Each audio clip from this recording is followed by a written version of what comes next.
YTN 뉴스나이트 시작하겠습니다. 네, 윤석열 대통령에 대한 체포영장이 재발부된 가운데 윤 대통령 측이 체포영장이 아니라 구속영장을 청구하거나 기소하라고 요구했습니다. 서부지법에서 발부한 체포영장은 무효인 만큼 집행에 응하지 않았겠다면서도 중앙지법에서 진행되는 절차에는 응하겠다는 입장을 밝혔습니다. 첫 소식 김다현 기자의 보도입니다. 공수처의 내란죄 수사 권한이 없다며 소환 요구와 체포영장 집행에 응하지 않은 윤석열 대통령 측이 한 발 물러섰습니다. 체포영장을 집행하기 전에 사전 구속영장을 청구하거나 기소할 경우 법원 재판에는 응하겠다는 겁니다. 국민들을 불편하게 하고 공무원들이 희생되는 걸 막아야 되기 때문에 사법기관에서 진행되는, 법원에서 진행되는 절차에는 응한다는 것이고요.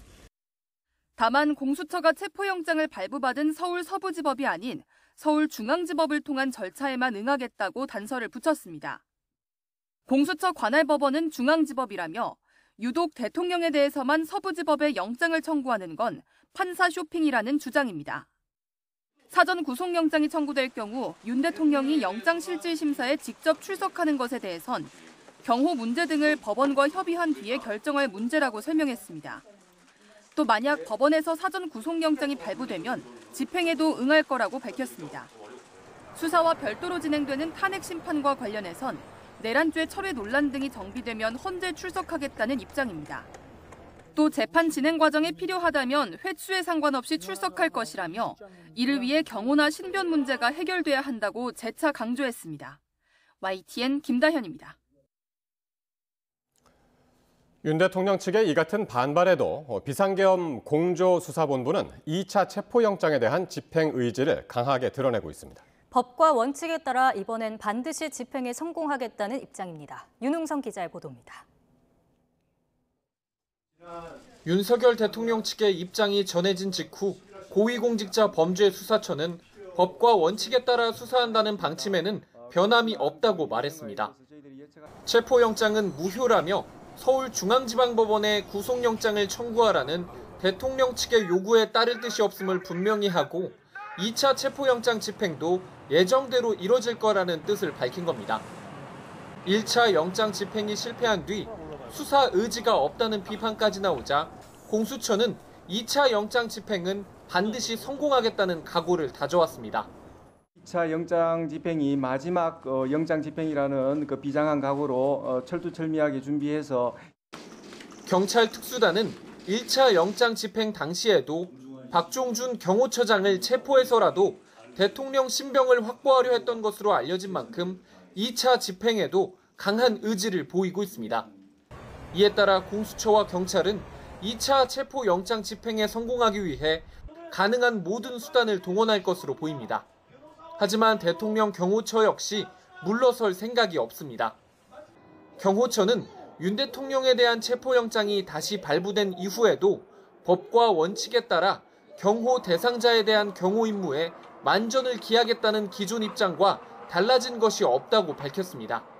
양측 모두 1차 집행 시도 때보다 더 많은 인력과 장비를 동원할 것으로 보여 대치가 길어질 가능성도 있는데 대립이 격해질 경우 총기 사용 등 무력 충돌 우려도 나오고 있습니다.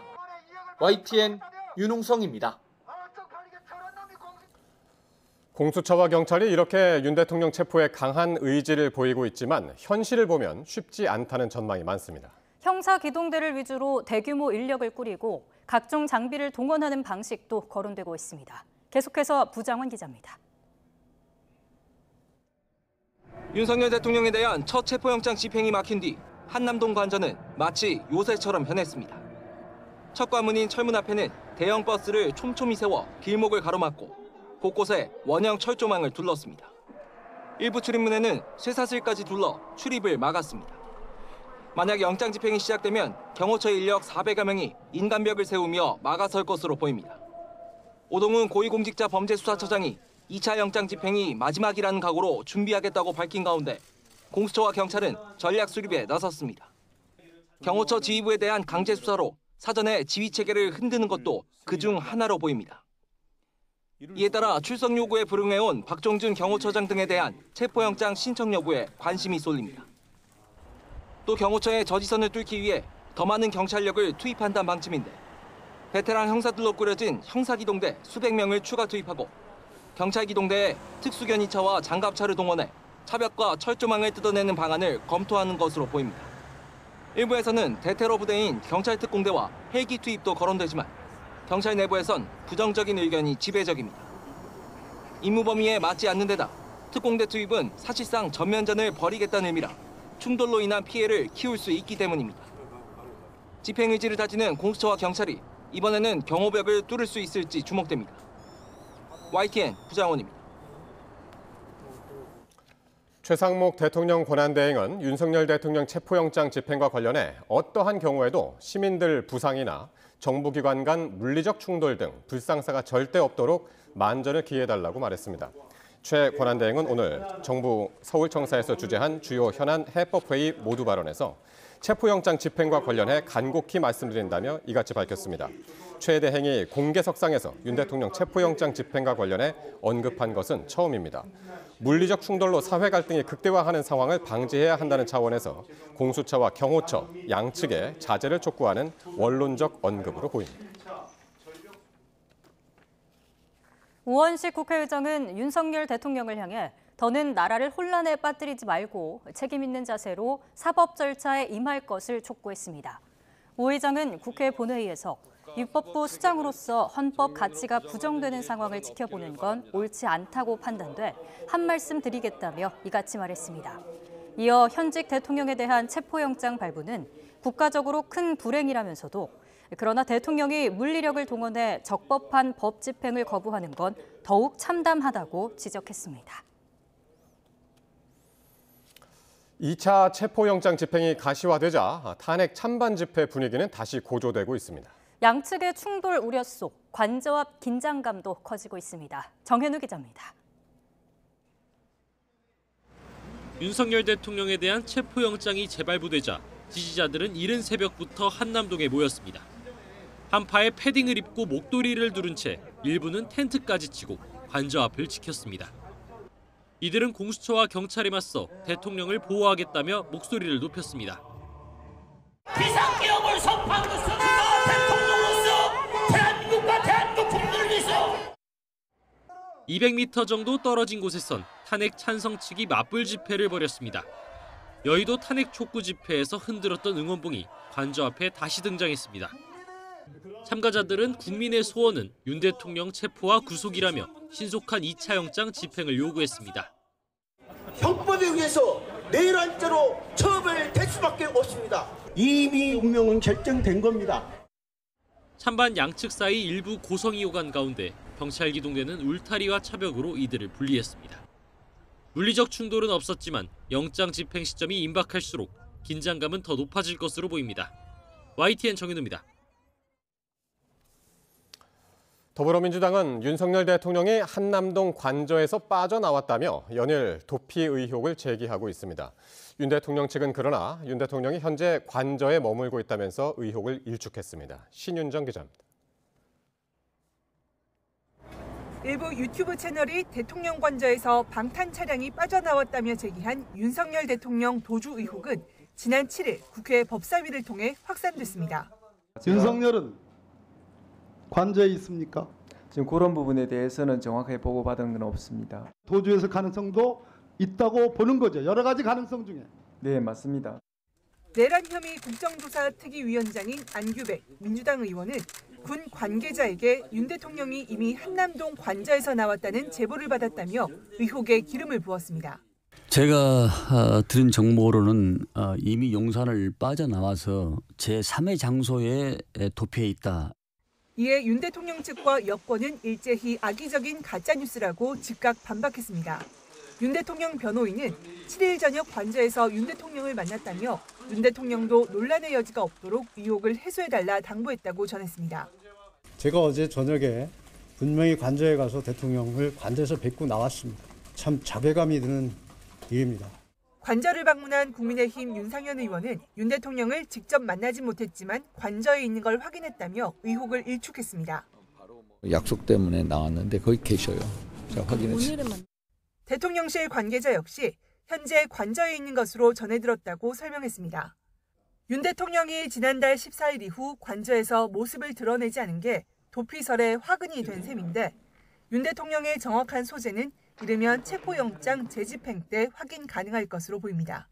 YTN 신윤정입니다.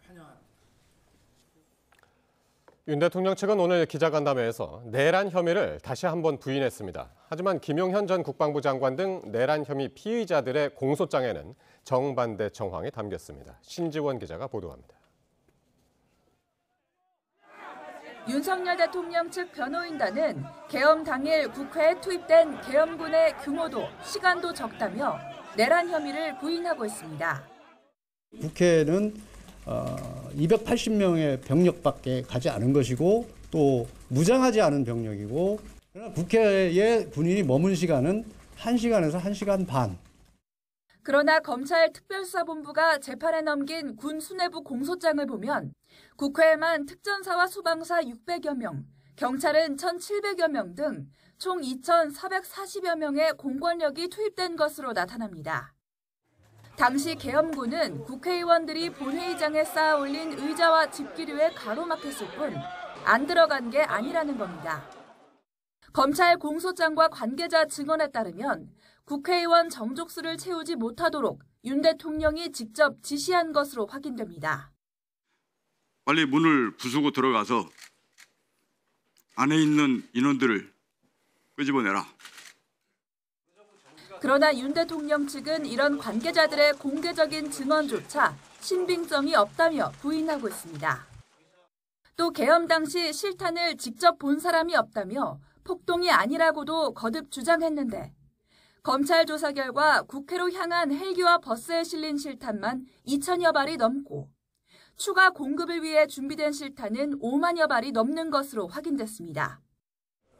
무엇보다 김용현 전 국방부 장관은 계엄 해제 요구안이 가결된 지 1시간 뒤인 지난해 12월 4일 새벽 2시 13분 선관위에 병력을 투입할 수 있는지를 거듭 확인했습니다.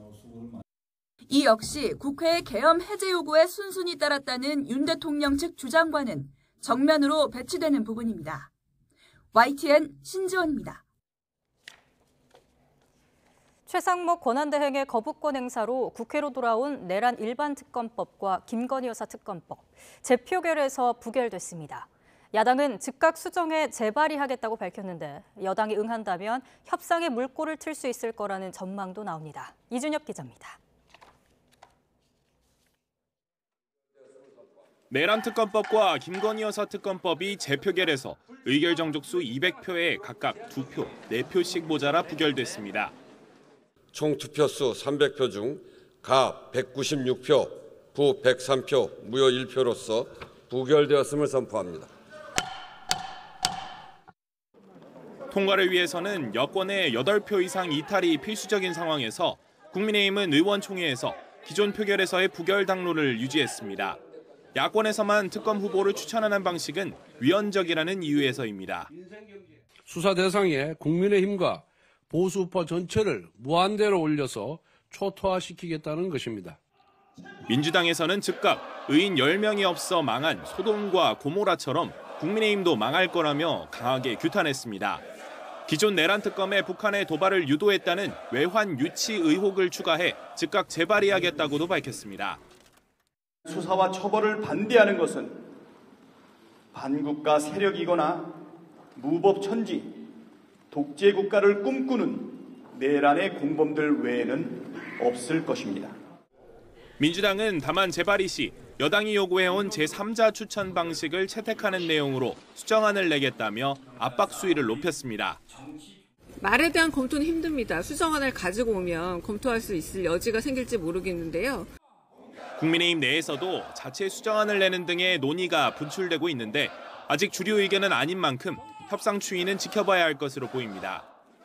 논의는 있었고요. 그러나 다만 위헌 법안, 국민들을 위해서 헌정 질서를 위해서 위헌 법안 부결이 우선이기 때문에 오늘 부결하고 본회의에서는 쌍특검법과 함께 한덕수 대행 시절 거부권이 행사된 이른바 농업사법과 국회법, 국회증언 감정법 개정안도 재표결에서 모두 부결돼 폐기됐습니다.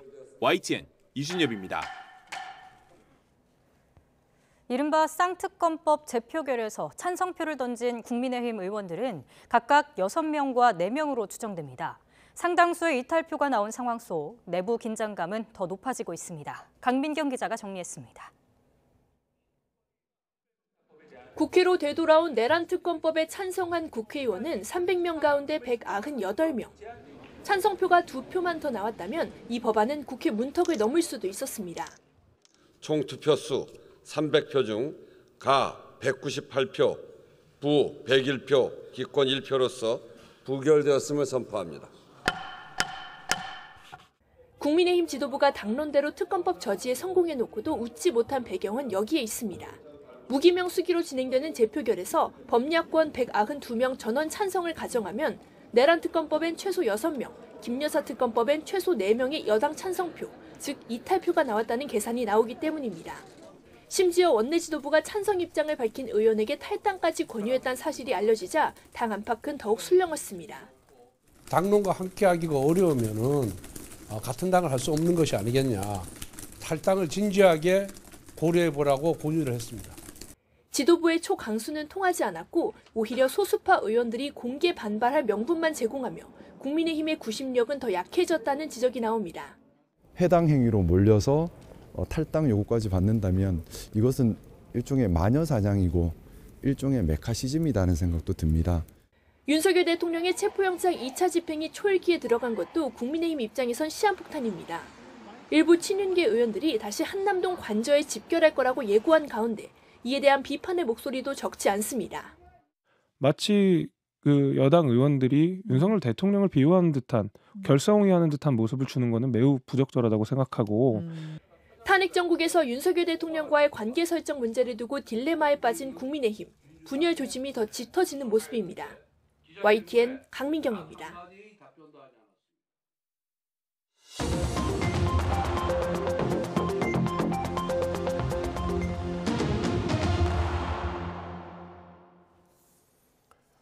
정치권 관심 뉴스 짚어보는 포커스 나이트 시간입니다. 오늘은 최수영 정치평론가 그리고 박원석 전 정의당 의원과 함께하겠습니다. 두 분 어서 오십시오. 네. 자, 윤 대통령에 대한 두 번째 체포영장이 발부된 가운데 윤 대통령 측이 오늘 기자회견을 열었습니다. 영장 집행에 응할 수 없다 재차 강조했는데요. 관련 발언 먼저 듣고 오시겠습니다. 체포영장 집행이나 수사와 관련해서는 우선 기소를 해라. 아니면 사전영장을 청구해라. 그러면 법원 재판에 응하겠다는 입장입니다. 분명한 것은 관할이 없는 서부지방법원의 영장이 청구되면 그 부분은 도저히 수용할 수 없다. 분명히 공수처의 관할은 중앙지방법원입니다. 대통령은 한 지역구의 대표가 아니라 전 국민의 투표를 통해서 선출된 최고위의 대의기관입니다. 그런 위치에 있는 대통령을 이렇게 일방적으로 불법을 자행하면서 꼭 체포영장을 집행하겠다는 것은 저는 내란이라고 봅니다. 그것이야말로 내란이다. 예, 오늘 기자회견 다소 길었습니다만은 요지는 이렇습니다. 서부지법에서 발부한 체포영장은 무효다. 중앙지법에서 구속영장을 청구를 하고 거기서 발부하면 응하겠다. 이렇게 좀 요약이 되는 것 같습니다. 네, 그렇습니다. 그런데 사실 윤곽근 변호사의 지적이 틀린 건 아닙니다. 그러니까 지금 현행법에 따르면 공수처법 제31조에 공수처가 사건을 공소 제기할 경우에는 제1심 관할을 서울중앙지방법원으로 한다는 규정이 있습니다. 공수처법에. 예, 공수처법에. 근데 다만 예외 규정으로 이제 소재지라든가 사건의 소재지라든가 그다음에 특별한 사정이 있는 경우에 형사소송법에 따라서 관할 법원으로 할 수 있다는 예외 규정을 뒀습니다. 그러니까, 예외 규정도 있고. 그러니까 이게 이제 원칙은 그 중앙지법에 하는 게 맞죠. 그래서 이제 처음부터 왜 공수처가 중앙지법에 하지 않고 우회로를 택했냐, 서울중앙지방법원으로 갔느냐, 서부지방법원으로 갔느냐고 하니까 공수처에게는 용산의 소재지가 한남동에 있기 때문에 대통령 소재지가 그래서 관할 지역인 서부지법으로 갔다 이런 얘기를 했거든요. 그러니까 뭐 반은 맞고 반은 또 틀린 얘기가 되는데 예. 어쨌든 지금 침묵을 지키던 이제 그 대통령 측 변호인단에서 서부지법이 아니라 중앙지법이라고 딱 명시한 것은 공수처가 거기를 통해서 다시 영장을 발부받는다든가 아니면 뭐 그 플랜 B로서 아니면 사건 자체를 지금 수사를 중단하고 아예 이것을 기소해가지고 구속영장 적부심으로 가든가 할 때는 예. 받겠다라 했기 때문에 어쨌든 1원칙은 다시 체포영장 발부받아. 그러니까 지금 서부지원 영장 발부 판사로부터 받은 이거에는 따를 수가 없다는 걸 명백히 한 것이고 예. 서울중앙지검으로 다시 한번 원칙적인 걸 시간이 좀 걸리더라도 다시 영장을 발부받아 들어올 때는 우리가 충분히 출두하거나 혹은 수사에 협조할 의향이 있다를 밝혔기 때문에 예. 공은 사실 공수처로 넘어간 형국이 됐는데 지금 체포영장을 발부받은 상황에서 공수처가 과연 이걸 받을까 조금 좀 의문은 드네요. 예. 네. 서부지법이 예외 규정이 있기 때문에 꼭 불법은 아니네요. 듣고 보니까. 그렇습니다. 예. 네. 어떻게 되었습니까, 박 의원님? 글쎄요, 저는 뭐 크게 의미를 두기 어려운 일종의 시간 끌기용 발언이라고 봅니다. 지금 체포영장 집행이 임박해오고 아마도 짐작컨대 경호처 내부 동요가 상당한 것 같아요. 이 상황에서 예. 계속 지금까지의 태도를 고수하면 영장 집행을 막기 어렵다라는 판단 하에 이런저런 그 조건을 제시하면서 구속영장이나 아니면 이제 구속 없는 기소나 이런 얘기를 하는데 예. 지금 공수처가 저 변호인단 측의 저런 입장을 듣고서 영장 집행을 미루거나 이럴 수 있는 상황이 아니고요. 그리고 공수처도 원칙대로 법 집행하겠다 이런 의사인 것으로 확인이 됐고 공수처의 수사권이 없어서 공수처가 이 신청한 영장 자체가 불법이다 이렇게 주장을 해오다가 돌연 뭐 공수처가 사전구속영장이나 기소를 하면 그건 받아들일 수 있다. 다만 조건은 중앙지법에 해야 된다. 예. 그거야말로 저는 판사 쇼핑을 지금 윤 대통령 측에서 대통령 측에서 오히려 판사 쇼핑을 하려고 있다? 하는 거고 그 공수처법에 그 단서 조항에 있습니다. 그렇게 관할 구역으로 이 저 영장 저 재판부를 정할 수 있는 그 단서 조항에 근거해서 한 건데 그걸 가지고서 뭐 원천 무효다 이렇게 주장하는 것 자체가 이치에 맞지 않고요. 오늘 저 윤곽근 변호사 기자회견을 보면서 저는 그 생각이 강하게 들었어요. 공수처 저 경호처 내부 동요가 생각보다 굉장히 크구나. 이대로는 막기 어렵다 이런 판단이 든 게 아닌가 싶습니다. 예, 알겠습니다. 자, 이런 가운데 과연 지금 관저에 대통령이 있느냐 이 문제가 어제 오늘 계속해서 이제 나오고 있는데. 대통령 도피설, 지금 야권발로 계속해서 나오고 있는데 한 인터넷 언론이 오늘 관저 입구에서 포착한 그 영상에 대통령으로 추정되는 그런 인물이 포착이 돼서 또 한번 이제 낮 동안에 인터넷에서 이제 화제가 됐었는데 결국에는 윤 대통령 대리인단은 관저에서 윤 대통령을 분명히 만났고 분명히 있다라고 이제 확인을 했는데 이야기가 왜 계속 나오는 걸까요? 저는 그러니까 공수처가 지금 2차 체포영장을 지금 발부받아서 예. 언제 할지 모르지만 지금 준비하고 있는 과정 아닙니까? 근데 저는 이게 이제 민주당의 오선 의원이 안규백 의원의 입에서 나온 사실에 주목을 합니다. 왜냐하면 안규백 의원 같은 경우는 특히 이제 그 약간 저격성 발언들이 이제까지 해온 건 맞는데 여기서 그랬단 말이죠. 제보를 받았다. 그래서 이제 관저를 떠나 제3의 장소에 있다라는 제보를 받았다는데 여기서 저는 이렇게 보는 측면이 하나 있습니다.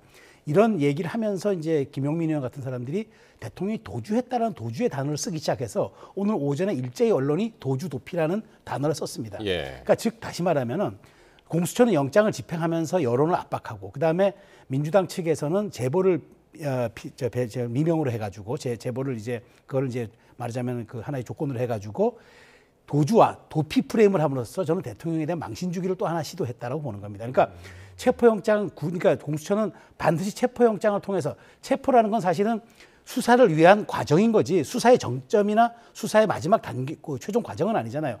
수사는 사실 어디서라도 할 수 있는데 공수처는 굳이 체포하는 모습을 통해서 권력기관의 위세를 드러내고 이번 사건에 대해서 대통령을 우리가 제압했다라는 그런 말하자면 인식을 주고 그다음 민주당은 이 과정을 통해서 혹시나 안 될 경우에는 대통령이 이미 관저를 떠났다는 것을 제기함으로써 대통령에 대해서 도주라는 도망갔다는 망신 프레임을 적용함으로써 공수양면을 저는 같이 펼쳤다고 봅니다. 프레임으로 보시는 그렇습니다. 그렇기 때문에 저는 사실 이런 건 하면 안 됩니다. 왜냐하면 물론 제보라고 얘기를 한 자락은 까놨지만 사실은 지금 대통령이 관저 안에 있지 어디 있겠습니까? 그건 물론 이제 경호시설이 서울의 산지 사방에 있겠습니다만은 그럼 대통령이 말을 도피했다. 저는 뭐 피신했다고라는 표현을 쓰는데 만일 그랬다 할 경우에 그러면 헌재 심리에서 이게 어떻게 작용하겠습니까?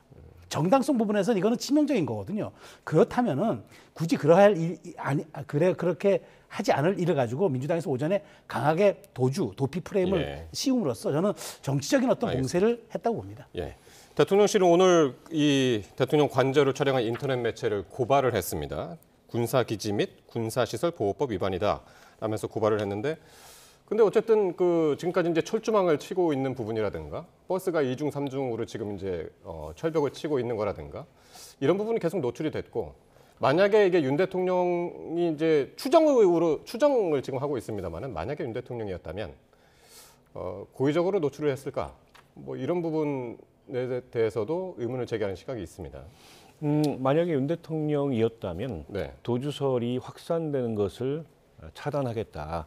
근데 이런 의도로 오늘 노출을 했다고 봐야 될 것 같고요. 만약 정말 저 도주설이 사실이라면 당장 관저 앞에 모여있는 탄핵반대 시위대부터 무너질 겁니다. 본인들은 대통령 지키겠다고 밤샘 집회를 하고 있는데 정작 대통령이 도망갔다라고 하면 그게 지지자들한테 어떻게 비춰지겠어요? 상의가 완전히 떨어지지 않겠습니까? 때문에 저는 뭐 도주했을 것 같지는 않아요. 다만 저 얘기가 확산되게 된 배경이 있습니다. 지난번 1차 체포영장을 집행하던 당시에 대통령 의전 차량이 움직였고 경호원들이 거기에다 격리하는 모습이 또 동영상에 잡혔었거든요. 예. 그래서 아마 이제 피신설, 도주설이 나온 건데, 게다가 이제 안규백 의원이 얘기한 건 제보를 군 관계자로부터 받았다 하니까 상당한 신빙성이 있는 것으로 오늘 그 얘기가 확산됐습니다만, 뭐 오늘 변호인단이 나와서 제일 먼저 반박한 게 그거였고, 또 오늘 그 인터넷 언론에 그 동영상 장면이 공개되면서 좀 잦아들 것 같긴 해요.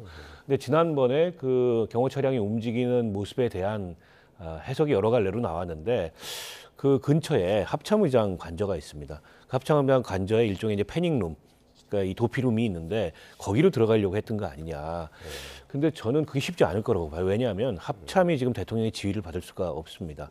만약 합참이 그 룸을 열어가지고 거기에 이제 대통령을 뭐 숨겼다라고 한다면, 그렇죠. 그렇기 때문에 불법이고, 그리고 미국 쪽의 동의 없이 합참의장이 아무리 관저 내에 있는 시설이라고 하더라도 그렇게 하기가 어렵기 때문에 현실적으로 가능성이 그렇게 크지 않은 그런 설이다 이렇게 생각합니다. 네. 자, 이런 가운데 이제 관심은 영장을 재발부받은 이제 공수처가 과연 경찰 국수본과 함께 집행을 언제 할 것이냐, 어떤 방법으로 할 것이냐, 이게 이제 관건인데 어떻게 보시나요? 더 많은 인원이 이제는 장비까지 동원해서 들어갈 가능성도 있다. 지금 이런 걸 검토하고 있다라는 기사들이 많이 나오거든요. 그러니까 지금 보니까 이른바 공성전이라고 많이 표현하잖아요. 저 관저가 좀 산 위에 있으니까 이 군 관계자는 감제고지라는 표현을까지 군사용어까지 쓰더라고요. 그러니까 위에서 다 내려다보기 때문에 그 웬만해서는 거기를 뚫고 들어가기 쉽지 않다는 그런 용어까지 쓰더라고요. 근데 이제 최근 이제 그 체포영장 이제 그 발부를 앞두고 그런 얘기들이 흘러나오는데, 지금 경찰 내부에서 좀 흥미로운 지점들이 장기전으로 갈 수 있다는 얘기를 합니다. 그래서 장기전으로. 그러니까 그게 뭐냐면 계속 시도를 하면서 경호처에 이제 말하자면 그 힘을 조금 빼면서 그다음에 그 한 명 이렇게 좀 장기적으로 그 사람을 제압하면서 시간을 끌고, 그 과정에서 혹시라도 처장과 차장이 있으면은 신병을 확보해가지고 지휘 라인을 무너뜨려서 사기 저하까지 해서 이제 하겠다. 그러니까 제가 보기에 지금 날짜를 공개하지 않고 있는데 지난번은 7일이었잖아요. 제가 보기에 최소 2주 이상은 받은 것 같아요. 그렇다면은 저는 뭐 언제 할지는 이제 그건 공수처 내부에서 경찰과 협의해서 판단하겠는데, 아마 적기라는 건 그런 겁니다. 지금 사실 박 의원님 말씀하셨지만 경호처 내부의 동료도 좀 있는 것 같고, 그다음에 지금 오늘 보도를 보니까 그 외곽 지원 경우 55 경비단 같은 경우는 경호처의 지휘를 받긴 해도 어쨌든 원 소속 부대는 국방부에, 그러니까 수방사니까 이제 국방 합참 이제 지휘를 받는 것 아닙니까? 거기에 대해서 이제 말하자면은 그렇게 될 경우에는 협조하지 마라, 외곽 경비 협조하지 마라는 군의 지침이 있을 수도 있다고 해요. 그러니까 저는 지금 일종의 심리전에 들어갔다고 봅니다. 그러니까 공수처는 영장을 발부하다 우리 제한이 없이 기간도 많이 있으니까 이러이러한 방식으로 하겠다고 계속 언론에 흘리면서 지금 경호처와 이른바 이제 외곽 부대들을 좀 이제 심리전을 동요시키게 하는 것 같고요.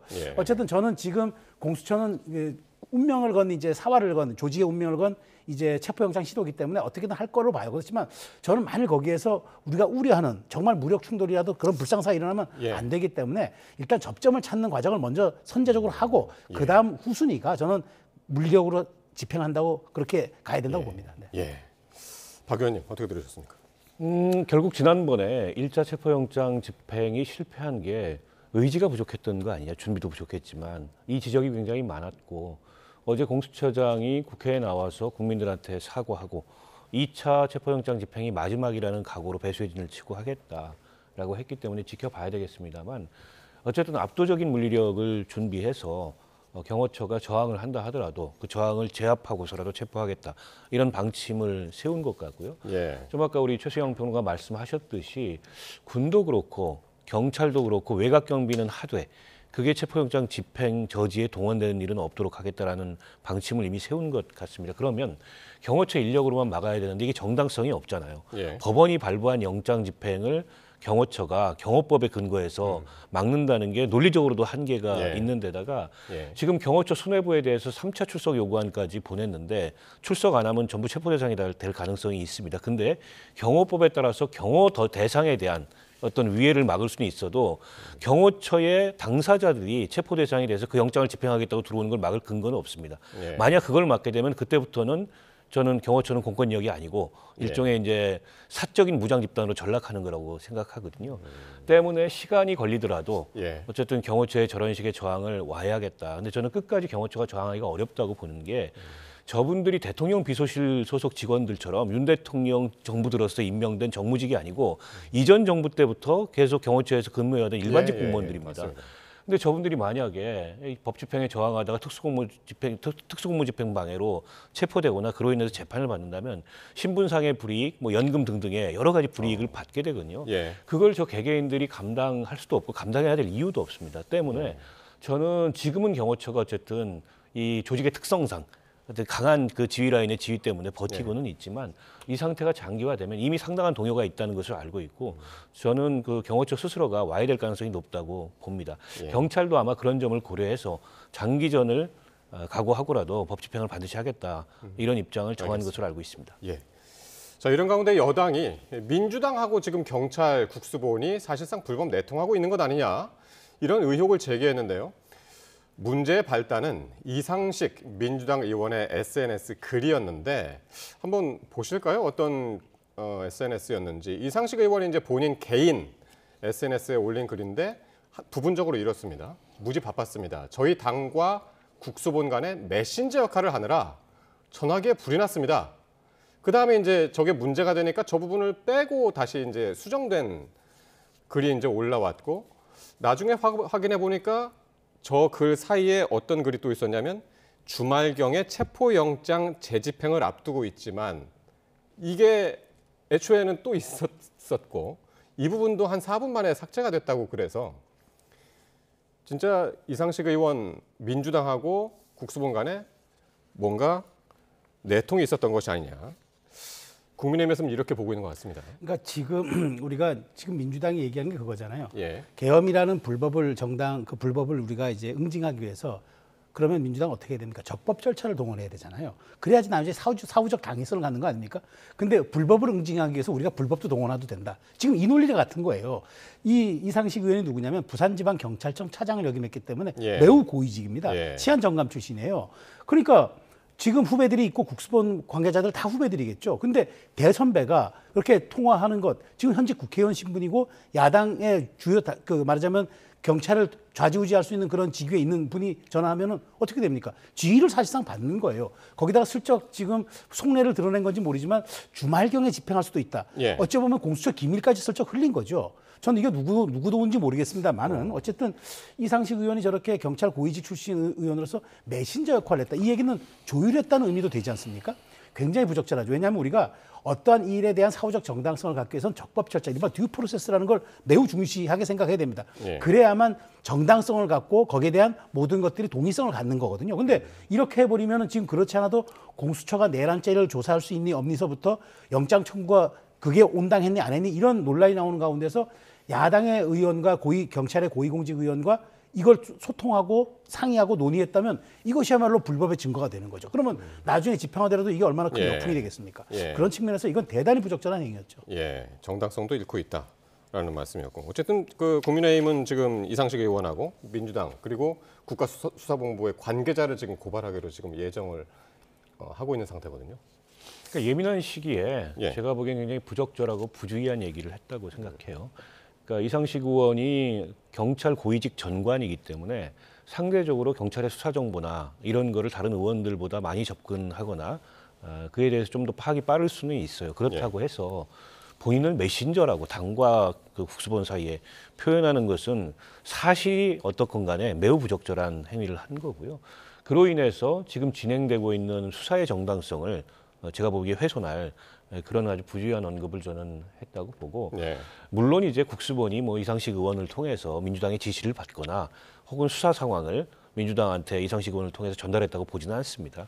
그럴 만큼 이제 국가수사본부라는 조직이 허술하지 않다고 보고, 지금 그런 일이 일어나게 되면 나중에 뒷감당을 할 수가 없어요. 때문에 굉장히 예민한 시기여서 일부러라도 굉장히 주의할 텐데, 이상식 의원이 자기가 바빴다는 걸 강조하려고 이제 SNS에 글을 쓰다가 저런 어떻게 보면 부주의하고 오해를 불러일으킬 만한 표현을 한 것 같아요. 그러니까 저는 그냥 사과하고 빨리 넘어가야 된다고 생각합니다.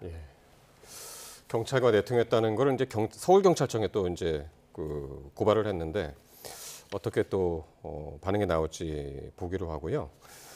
자, 이 국회 측 탄핵소추 말씀드리는 건데요. 국회 탄핵소추단 측이 윤 대통령 탄핵소추 사유에서 형법상 내란죄 이걸 철회한 것을 두고 또 여러 가지 비유적 표현이 나오는데, 오늘 윤 대통령 측에서 윤곽근 변호사는 이렇게 이야기를 했습니다. 갈비 없는 갈비탕이다. 그동안에 뭐 여러 가지 비유들이 나왔었죠. 찐빵 없는 찐빵이다. 원래 이제 안고 없는 찐빵인데 그것도 아니고 찐빵 없는 찐빵이다라고 이제 표현을 했었고, 또 짜장 없는 짜장면이다라는 표현도 나왔었고, 갈비 없는 갈비탕. 맞는 얘기입니까? 근데 저는 이 탄핵소추 원문을 한번 볼 필요가 있다고 봐요. 원문에 뭐라 되어 있냐면은 윤 대통령이 정부와 군대와 경찰을 동원해 무장폭동하는 내란죄를 저질렀다고 명시했습니다. 그래서 탄핵소추를 한다고 명시했어요. 근데 여기에서 내란죄를 빼겠다는 겁니다. 근데 물론 이제 민주당 지지장은 그 죄명만 빼는 거지 실제로 거기 있는 행위들은 다 들어가 있다라고 이제 얘기를 합니다. 그런데 보십시오. 어쨌든 그 탄핵소추가 되고 나서 그 대통령 내란 수계, 그 다음에 국민의힘 내란 공범, 내란 정당, 그 다음에 한덕수 총리도 내란 공범이라고 탄핵했고, 이번에 최상목 권한대행도 내란에 동조하고 있다고 또 탄핵하려다가 지금 직무 그 공방 고발했죠. 이런 상황에서 자 그러면 여기서 이걸 빼겠다는 게 무슨 의미가 있을까? 저는 이렇게 봅니다.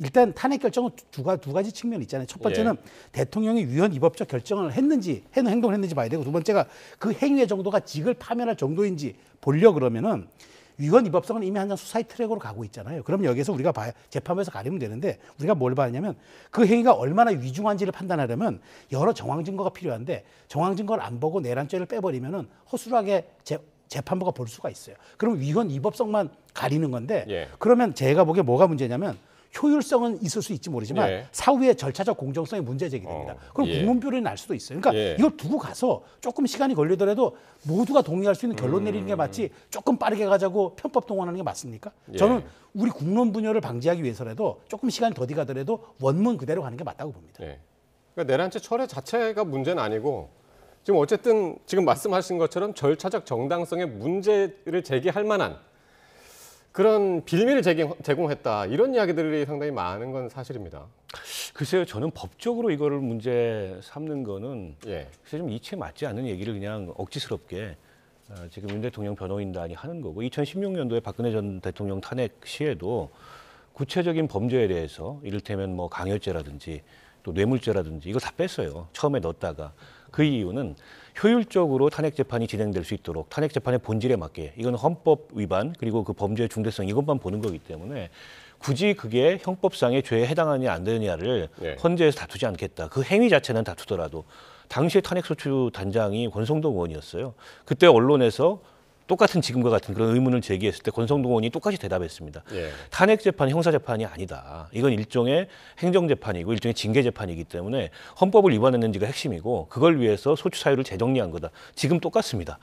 그러니까 신속하고 효율적인 재판을 위해서 소추 사유를 재정리한 거고, 이를테면 내란죄가 형법상 내란죄를 저질렀는지 여부는 형사재판 법정에서 다룰 거고, 지금 탄핵소추 사유사에 명시되어 있는 그런 내란 행위는 다 그대로 들어갑니다.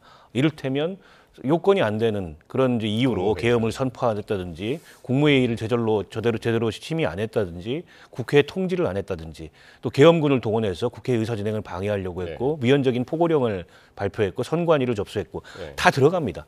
이게 이제 헌법에 위반되는지를 따지겠다. 그러므로서 효율적이고 신속한 탄핵 재판을 이끌어 나가겠다는 건데 지금 윤 대통령 변호인단이 이런 억지를 쓰는 이유는 조금이라도 탄핵 심판을 지연시키겠다. 조금이라도 조기 대선이 일찍 시작되는 걸 미루겠다. 이 의도인 것 같아요. 근데 이제 그 이야기에 나올 때마다 나오는 게 이제 이재명 대표의 사법 리스크.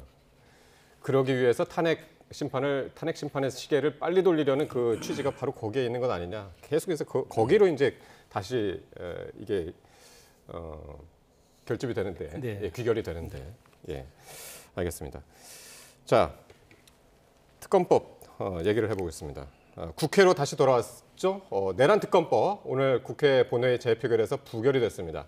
이 과정에서 여당에서는 지금 김상욱 의원한테 탈당을 공개적으로 권유하는 사태까지 벌어졌는데 발언 직접 듣고 오겠습니다.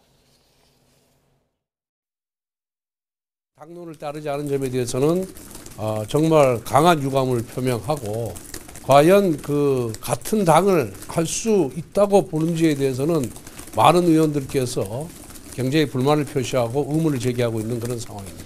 방송이나 언론과 인터뷰를 통해서 당론에 반대되는 행위를 한 김상욱 의원에 대해서는 당론과 함께하기가 어려우면은 같은 당을 할 수 없는 것이 아니겠냐. 탈당을 진지하게 고려해 보라고 권유를 했습니다. 저는 탈당할 생각이 없습니다. 이렇게 당 지도부에서 당론과 다르다고 해서 탈당하라라는 얘기를 하신 것이 공개적으로 이렇게 알려지는 것이 제 입장에서는 많이 좀 부끄럽고 송구하고 뭐 그런 부분이 있어서 참 좀 난감하고요. 그런 생각을 하는 사람 수가 적다고 해서 그냥 해당 행위로 몰려서 탈당 요구까지 받는다면 이것은 일종의 마녀 사냥이고 일종의 메카시즘이라는 생각도 듭니다. 자, 일단 오늘 내란 특검법 재표결 결과 재석 300명 가운데 찬성 198표가 나왔습니다. 그래서 가결 정족수보다 단 2표가 부족했고요. 이게 원래 앞선 1차 표결보다 1명이 더 찬성 수가 늘었습니다. 2표 모자라서 이게 안 통과했거든요. 그러니까 조금 시간이 지날수록 이제 내란 특검을 일단 기본적으로 이제 국민의힘도 이제 시간이 흐르면 흐를수록 거부하기 어렵다고 보는 겁니다. 왜냐하면 지금 한쪽의 트랙으로는 수사가 진행되고 있죠. 한쪽의 트랙은 헌재가 지금 탄핵 심리를 하고 있는 상황에서 지금 사실 여러 가지 지금 뭐 상설 특검도 지금 통과가 됐습니다만은 내란에 대해서 내란 이 혐의에 대해서 차라리 특검으로 가는 게 지금 공수처 논란도 있고 경찰 논란, 검찰 논란 다 있으니까 수사기관의 적법성 논란도 있기 때문에 일각에선 차라리 우리가 중립적인 특검, 독립적 특검이고 그다음에 독소 조항을 제거하고 무제한으로 수사할 수 있는 이런 조항만 없앤다면 차라리 이게 특검으로 가도 맞겠다라는 내부가 여권 내부에서 일부 있습니다. 그렇기 때문에 지금 이렇게 독소 조항도 많고 중립적이지도 않은 이 특검에 대해서 지금 겨우 2표로 부결됐기 때문에 이게 나중에 또 계속 간다 그러면은 민주당이 내일 재발의할 수 있죠. 근데 물론 이제 중립 제3자 특검으로 가겠다고 합니다. 그런데 이제 거기에 대해서 지금 알려진 바로는 제3자 특검으로 가긴 하되 무제한으로 수사할 수 있고 여러 가지 지금 수사할 수 있는 것 여기다가 외환죄까지 포함해서 하겠다고 하니까 이건 이제 협상의 여지가 좀 더 있을 것 같은데 어쨌든 그렇게 갈 경우에는 국민의힘도 언제까지 방어할 수가 없을 겁니다. 그런 측면에서 지금 국민의힘도 독자적으로 이 내란 특검에 대해서 중립적이고 제3자 특검을 포함해서 어떤 수사의 가이드라인까지 그 제한선까지 두는 독립적인 안을 내고 민주당과 협상하는 게 빠른 거지 언제까지 민주당이 낸 안에 대해서 반대표만 던져서 갈 수 있는 상황은 아닌 것 같아요. 박 의원님은 어떻게 보세요? 내일 민주당이 정말 재발의를 하게 돼서 국민의힘이 독소 조항이라고 하는 부분을 없앤다면 이게 협의가 가능할 건지 아니면 이 다음에 다시 하면은 이탈표가 더 늘어날 건지 어떻게 보시나요? 그러니까 이탈표가 늘어나는 걸 좀 막기 어렵다고 보고요. 국민의힘이 이제 특검법에 추천권을 문제 삼아서 그동안에 저 법이 위헌적이다 이렇게 비판을 해왔는데 3자 추천 방식으로 법안 내용이 변경된다면 과연 거기에는 협상하거나 동의를 할까? 저는 그것도 아직은 미지수라고 생각합니다. 왜 그러냐면 최혜병 특검법이 국회에서 논란이 됐을 때 한동훈 전 대표가 그런 대안을 제시했었어요. 제3자 추천으로 우리가 먼저 법안을 발의하자. 근데 국민의힘 내부에서 그걸 반대했습니다. 당시 추경호 원내대표부터 그렇죠. 시작해서. 예. 때문에 지금도 저는 특검법을 논의해 볼 수 있다는 게 별로 진의가 아니고 역시 이것조차 시간을 좀 끌어보자. 네, 이런 의도라고 보이고요. 예. 오늘 권성동 원내대표가 김상욱 의원에게 가서 탈당을 권유한 건 예. 매우 부적절한 행동입니다. 저거 일종의 직장 내 괴롭힘이에요. 이게 그러니까 뭐 끝난 다음 뭐 재표결이 끝난 다음에 한 얘기가 뭐 인터뷰는 그때 했습니다만은 재표결이 들어가기 전에 본회의장에서 그렇게 이야기를 했다고 그러거든요. 아니 그러니까요. 예. 그런데다가 그 국회의원이 표결에 대해서 국회의원은 당론에 의해서만 움직이는 게 아니고 이 헌법에 따르면 양심에 따라서 활동할 책임과 그 책무를 갖고 있습니다. 예. 때문에 본인의 양심과 소신에 따라서 입장을 정한 걸 가지고 당론에 따르지 않는다는 이유로 원내대표가 이 초선 의원한테 저런 식의 협박성 발언을 하는 것은 매우 부적절한 행동이고 김상욱 의원이 어떻게 여기서 탈당을 할 수가 있겠어요? 그러면 본인은 이제 본인의 그 양심과 소신을 지켰음에도 불구하고 예. 저런 어떤 당론을 강요하는 그런 어떤 그 당내의 폭력적인 예. 그런 힘에 밀려서 뒤로 물러서는 의원밖에 더 되겠습니까? 저는 예. 쉽지 않다고 생각하고요.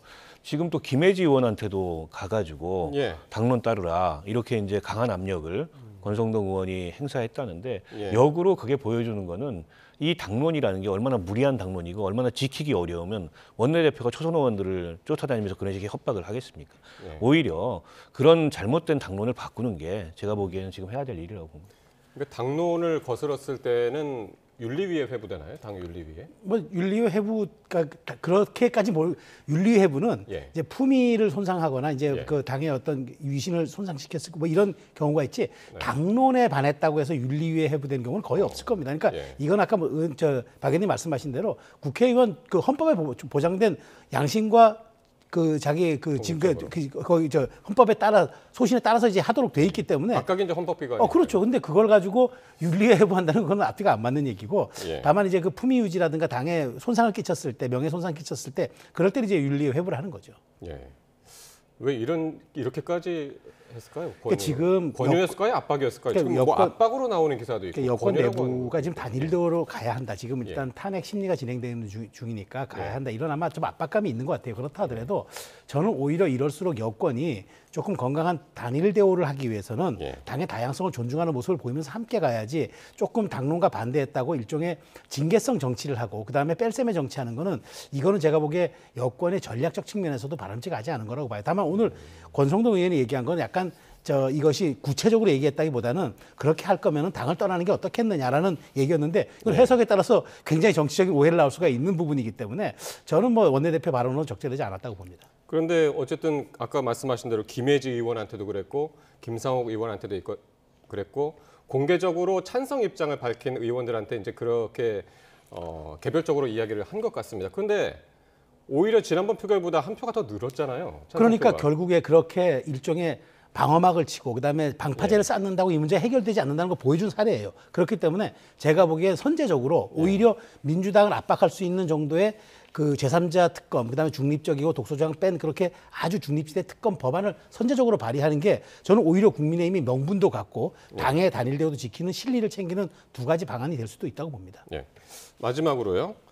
오늘 권성동 원내대표가 지금 최상목 대통령 권한대행한테 지금 공석이 국방부 장관하고 행정안전부 장관 그 임명을 적극적으로 행사해달라, 임명권 행사해달라 이렇게 요청을 했다고 합니다. 최상목 대행이 이걸 과연 이렇게 임명을 할지도 궁금하고 왜 이 시점에 이렇게 또 요구를 했을까 하는 것도 궁금하고요. 근데 권성동 원내대표의 그런 요구가 굉장히 모순된 게요. 헌법재판관 국회에서 선출된 사람들도 임명하지 말라고.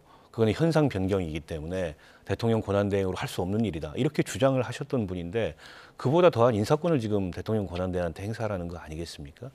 제가 보기엔 이제 앞뒤가 안 맞는 언행을 계속 반복하고 있다. 이 말씀을 우선 드리고 싶고요. 예. 그 국정협의체에서 사전에 야당까지 합의를 해야 저는 인사권을 행사할 수 있다고 보고 역대 그 권한대행들이 있었습니다만 인사권 같은 걸 행사한 적은 없었어요. 물론 지금은 공석이 많은 그런 특수한 상황이기 때문에 이 공석을 언제까지 방치할 거냐. 그건 문제의식이 있습니다. 때문에 이거는 여야가 진지하게 토론하고 협의해서 권한대행한테 인사권을 행사해달라라고 국회 차원에서 요청을 한다면 권한대행은 검토해 볼 수 있을 거라고 봐요. 예. 근데 그게 아니고 여당 쪽에서만 일방적으로 인사권 행사하라. 그럼 헌법재판관 국회에서 선출된 사람도 임명하지 말라 그럴 때는 언제고 이제 와가지고 장관직 공석을 인사하라는 거는 앞뒤가 안 맞아도 너무 안 맞는 거 아니겠습니까? 어쨌든 임명이 바로 되는 것도 아니고 사실 지명하고 또 청문회하고 그 과정에 또 있잖아요. 저거는 이제 여당의 지위를 한번 과시하기 위해서 하는 발언이고요. 최상목 대행이 얼마 전에 의미 있는 얘기했어요.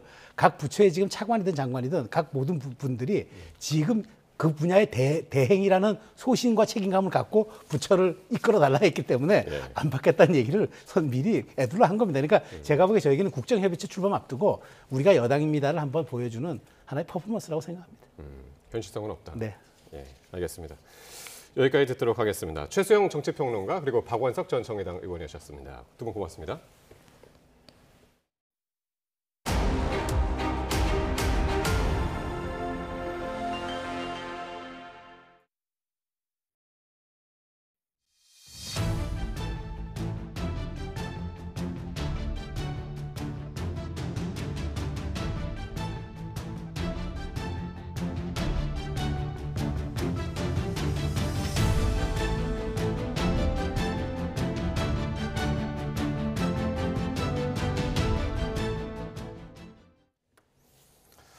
네, 오늘 전북 지역을 중심으로 많은 눈이 내렸고 또 앞으로도 더 내린다고 합니다. 충남 서해안에도 폭설과 한파가 닥쳤습니다. 윤지아 기자입니다.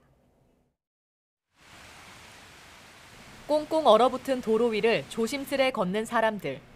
밤새 내린 눈에 차도도 빙판길로 변했습니다.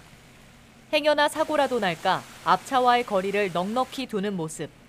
날씨가 너무 춥고 지금 눈도 많이 내려가지고 지금 대중교통 이런 것도 너무 느리고 되게 혼잡하고 그래서 지금 좀 많이 힘든 것 같아요. 전북 전역에 내려진 대설주의보. 시간당 3에서 5cm의 강하고 많은 눈이 내리자 기상청은 시설물 등이 무너지지 않도록 주의를 기울여야 한다고 당부했습니다. 밤사이 내린 눈으로 온 세상이 하얗게 변했는데요. 금요일까지 전북에는 최대 30cm의 눈이 더 쌓일 예정입니다. 큰 인명피해는 없었지만 곳곳에서 사고가 잇따랐습니다. 정읍에 사는 60대 남성 1명이 대피했는데 습설 탓에 거주하던 비닐하우스가 무너질 우려가 있어 지인의 집으로 대피한 것으로 알려졌습니다. 전주와 고창, 장수에서는 눈길 미끄럼 사고도 이어졌습니다. 충남 서해안에도 많은 눈이 내렸습니다. 이곳에도 금요일까지 최고 20cm의 눈이 쌓일 것으로 기상청은 내다봤습니다.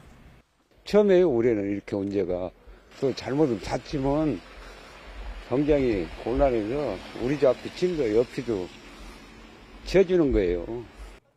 폭설과 함께 반갑지 않은 손님, 한파도 찾아왔습니다. 최저기온이 영하 10도 안팎까지 떨어질 전망인데 바람도 강하게 불어 체감온도는 더 낮을 것으로 보여 동상과 동파에 유의해야 합니다. YTN 윤지아입니다. 네, 이런 가운데 내일은 한파가 절정에 달한다고 합니다. 서울에도 올겨울 첫 한파특보가 내려졌습니다. 보도에 김민경 기자입니다. 서해상에서 만들어진 구름대가 서해안으로 끊임없이 들어옵니다. 찬 공기가 상대적으로 따뜻한 서해를 지나면서 큰 온도차로 구름이 발달한 건데 강한 북서풍을 타고 들어와 충남과 전북 지역에 폭설을 쏟았습니다. 이틀 동안 전북 순창 복흥면에 16cm, 부안 줄포에 12.7cm 등 전북에는 15cm 안팎, 충남과 경남 일부 서쪽에도 10cm 안팎의 눈이 쌓였습니다. 이미 많은 눈이 내린 상황에서도 서해안의 눈은 멈추지 않고 모레 새벽까지 전북에 30cm, 전남과 충남에도 20cm 이상 더 내릴 예정입니다. 대설이 길어지는 이유는 대기 상층 흐름이 정체되면서 저기압이 제자리에서 맴돌며 영하 40도 이하의 찬 공기를 계속 내려보내고 있어서입니다. 서해안에 많은 눈을 몰고 온 상층 찬 공기가 이번에는 우리나라를 뒤덮으며 전국을 강력한 한파로 얼어붙게 만듭니다. 추위가 최고조에 이를 걸로 예상되면서 내륙 곳곳에 한파특보가 더 늘어나거나 강화됐고 서울에도 올겨울 들어 첫 한파주의보가 내려졌습니다. 서울 아침 기온이 내일과 모레는 영하 12도로 내려가고 특히 내일 아침 체감온도는 영하 19도까지 뚝 떨어질 걸로 보입니다. 찬 공기 남하로 9일과 10일 낮에도 영하의 추위가 이어지겠으며 중부 내륙은 아침 최저 기온이 영하 12도 내외로 떨어져 매우 춥겠습니다. 기상청은 이번 겨울 가장 강력한 한파가 내일과 모레 절정에 달한 뒤 주말 오후부터 서서히 누그러질 걸로 내다봤습니다. YTN 김민경입니다. 행정안전부는 호남과 충청권 남부, 경남 서부 내륙을 중심으로 대설특보가 발효되면서 중앙재난안전대책본부 1단계를 가동하고 대설 위기경보 수준을 관심에서 주의로 올렸습니다. 고기동 행안부 장관 직무대행은 많은 눈으로 인한 구조물 붕괴에 대비해 취약지역과 시설 출입을 통제하도록 하고 철저한 제설 작업도 강조했습니다. 또 노숙인이나 쪽방촌 주민 등을 보호하기 위해 한파 쉼터와 응급 대피소 시설 운영을 강화하고 어르신 안전을 수시로 확인해달라고 당부했습니다. 국민의힘과 정부는 설 연휴 직전 월요일인 오는 27일을 임시 공휴일로 지정하기로 했습니다. 내수 경기 진작을 도모한다는 계획인데 직장인들은 31일 하루 휴가를 내면 최장 9일의 황금 연휴까지 가능해집니다. 박광렬 기자입니다. 최상목 대행체제 아래 진행된 첫 고위당정 협의회는 탄핵 정국 경제 혼란 최소화에 방점이 찍혔습니다. 먼저 당정은 이달 27일 임시공휴일 지정 카드를 꺼내들었습니다. 내수 부진 장기화 속 비상계엄 사태 등 여러 악재로 위축된 소비심리 반등과 관광산업 활성화 등을 이유로 꼽았습니다. 내수 경기 진작과 관광 활성화 등의 긍정적 효과가 클 것으로 예상하고 있고 국민께 휴식의 기회를 확대 제공하면서 삶의 질 개선에도 역할을 할 수 있을 것으로. 이달 28일부터 30일까지인 설 연휴, 월요일인 27일을 임시공휴일로 지정하면 직전 주말부터 엿새 연휴가 만들어집니다. 여기에 31일 하루 휴가를 내면 최장 9일의 황금 연휴까지 가능하다는 겁니다. 당정은 트럼프 2기 행정부 출범에 따른 보호무역 강화와 이로 인한 미중 갈등 가속화 등 대외경제 불확실성과 관련한 대응책도 논의했습니다. 10조 원 규모의 공급망 기금 가동과 대미 소통 창구 확대, 매주 열릴 대외경제 현안 간담회 등으로 신속하고 효율적인 대처에 집중하기로 뜻을 모았습니다. 관세 인상, IRA 폐지 등 주요 쟁점별 대응 전략을 수립하고 수출, 투자, 공급망도 다변화하겠습니다. 계엄 사태 등에 따른 금융시장 혼란 최소화 노력 방안도 거론됐습니다. 정부는 F4 회의체 가동으로 채권 단기자금 시장 안정화를 꾀하고 국회는 반도체 특별법과 자본시장법 개정 등 입법 지원에 속도를 낸다는 계획입니다. 정치적 혼란이 경제와 행정으로 옮겨붙지 않도록 하는 것이 무엇보다 중요합니다. 일상적이거나 필수적인 인사 등을 정상적으로 추진해 주시기 바랍니다. 당정은 설 명절 성수품의 원활한 수급과 가격 안정 관련 대책 등도 곧 발표할 예정입니다. YTN 박광렬입니다. 삼성전자가 지난해 4분기에 증권가 전망치를 크게 밑도는 실적을 내놨습니다. 그런데 주가는 오히려 급등했는데요. 엔비디아 CEO 젠슨 황의 발언이 원인이었습니다. 황혜경 기자입니다. 삼성전자 실적이 또 뚝 떨어졌습니다. 지난해 4분기 잠정 실적은 매출액 75조에 영업이익 6조 5천억 원. 지난 3분기 때 영업이익 9조 1천억 원을 달성하고도 어닝 쇼크라며 반도체 부문 전용현 부회장이 사과문까지 발표했는데 4분기 실적은 그보다도 더 떨어졌습니다. 모바일 업황 둔화와 메모리 공급 과잉 등으로 시장에서도 전망치를 낮춰 7조 원대를 내다봤지만 여기에도 못 미쳤습니다. 삼성전자는 이례적으로 설명 자료를 내고 고용량 제품 판매로 메모리는 역대 최대 매출을 달성했지만 연구개발비가 늘고 생산 능력 확대를 위한 초기 비용 등이 증가해 결과적으로 영업이익이 줄어들었다고 밝혔습니다. 또 모바일 수요가 부진했고 동종 업체 간 경쟁 심화, 마케팅 비용 증가 등도 배경으로 꼽았습니다. 하지만 저조한 실적과는 별개로 주가는 급등했습니다.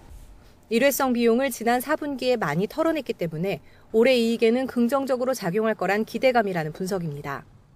다소 안 좋은 실적에도 불구하고 추가적인 하락 위험에 대한 어떤 우려감들은 좀 적은 상황이다라고 볼 수 있을 것 같고요. 이런 부분들이 오히려 실적 발표 이후에 소폭의 어떤 반등을 이끄는 요인으로 작동을 하고 있다라고 봐야 될 것 같습니다. 이런 가운데 AI 반도체 분야 선두주자 엔비디아가 삼성의 고대역폭 메모리 HBM에 대해 새 설계를 해야 한다고 밝혀 눈길을 끌었습니다. 젠슨 황 엔비디아 CEO는 CES에서 열린 기자 간담회에서 삼성 HBM에 대해 여전히 테스트 중이라면서 다만 삼성이 빠르게 헌신적으로 일하고 있어서 할 수 있다, 성공을 확신한다고 여러 차례 강조하기도 했습니다. YTN 황희경입니다. LG전자가 공시를 통해 지난해 4분기 잠정 실적을 발표했습니다. LG전자는 지난해 4분기 매출액은 22조 7,775억 원으로 0.2% 증가한 가운데 영업이익은 1,461억 원으로 전년 동기 대비 53.3% 줄어들었다고 밝혔습니다. 지난해 한 해 기준으로는 영업이익이 3조 4,304억 원으로 전년보다 6.1% 감소했고 매출은 87조 7,442억 원으로 전년 대비 6.7% 증가한 것으로 잠정 집계됐습니다. 국제교역의 최종 성적표인 경상수지가 7달째 흑자 행진을 이어갔습니다. 수출 둔화에도 수입액이 더 큰 폭으로 줄어 흑자를 기록하면서 연간 경상수지 전망치 900억 달러를 넘길 것으로 보입니다. 이형원 기자입니다. 경상수지는 지난해 5월부터 7달째 흑자입니다. 11월에 93억 달러 흑자를 기록한 건데 규모는 직전 달보다 줄었습니다. 특히 경상수지에서 가장 큰 비중을 차지하는 상품수지 흑자 내용도 아쉬움을 더했습니다. 구체적으로 상품수지는 97억 5천만 달러 흑자로 10월보다 16억 달러 넘게 늘긴 했습니다. 하지만 이런 증가폭은 수출액보다 수입액 감소가 더 컸던 데 따른 결과입니다.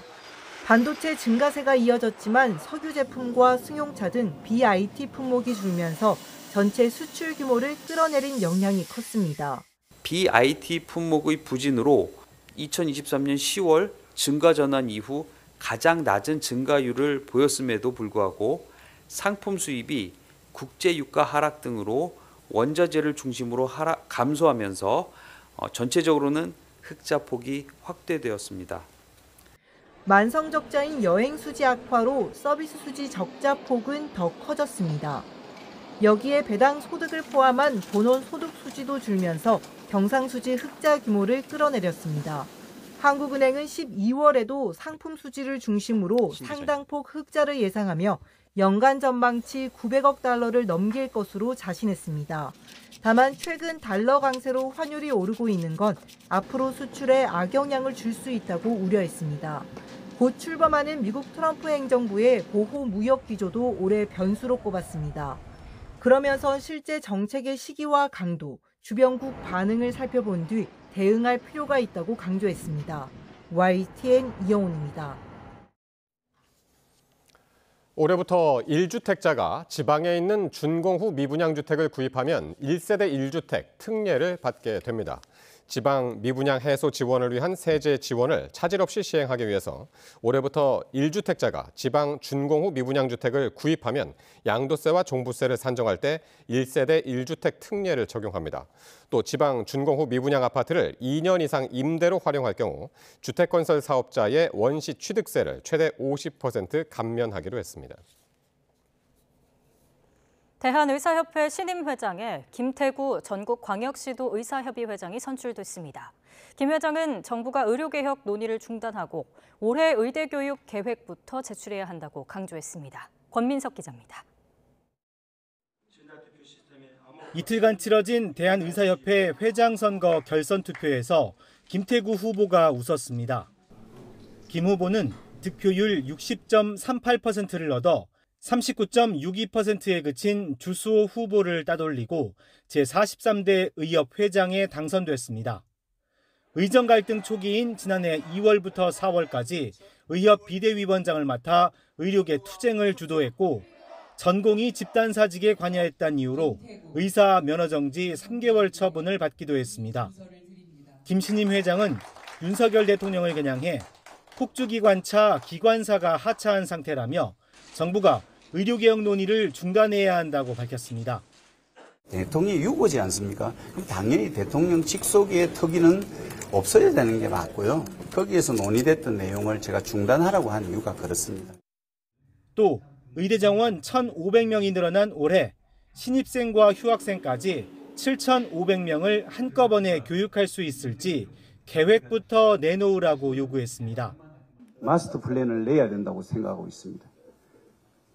그 교육 플랜을 제출해야만이 우리가 26년도에 어떻게 할 것인가에 대한 답이 나올 거라고 생각하고 있습니다. 김 회장은 다른 후보들에 비해 상대적으로 중도 성향으로 분류됐지만 지난해 학교를 대거 떠난 의대생들이 올해도 휴학투쟁을 이어가기로 했고 사직 전공이 90% 이상이 전국 수련병원 211곳에 돌아가지 않는 등 반발이 여전합니다. 이 때문에 김 회장이 이끄는 새 의협 체제에서도 당분간 대정부 강경 기조가 유지될 것으로 보입니다. YTN 권민석입니다. 정부가 제주항공 여객기 참사와 관련해 미국과 함께 비행 기록 장치 분석에 착수했습니다. 고기동 행정안전부 장관 직무대행은 중앙재난안전대책본부 회의에서 비행 기록 장치가 미국에 도착해 미국 교통안전위원회와 함께 수리와 자료 추출 등 분석에 착수했다고 밝혔습니다. 또 한미 합동조사단이 현장에서 엔진과 주 날개 등 조사의 속도를 내고 있다며 사고 원인 조사는 관련 국제법령을 준수해 객관적이고 공정하게 진행하고 결과는 최대한 투명하게 공개할 것이라고 강조했습니다. 무안공항 참사 이후 운항량을 줄이겠다고 한 제주항공이 올해 1분기 국내외 노선에서 원래 운항 계획의 10%인 1,900편 가까이를 감축하기로 했습니다. 제주항공은 동계 스케줄 기간인 3월 말까지 국제선 1,040편과 국내선 838편을 줄여 모두 1,878편의 운항을 줄인다고 밝혔습니다.